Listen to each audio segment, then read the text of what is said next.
পিরোজপুরের ৩টি আসনে জামায়াত ইসলামীর প্রার্থী ঘোষণা।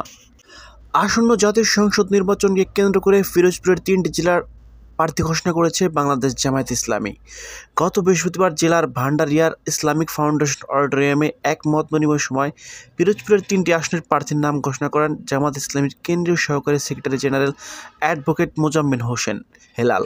এই সময় উপস্থিত ছিলেন দলের কেন্দ্রীয় মজলিস শুরা সদস্য, বরিশাল বিভাগের আঞ্চলিক টিমের সদস্য মোহাম্মদ ফখরুদ্দিন খান রাজীব।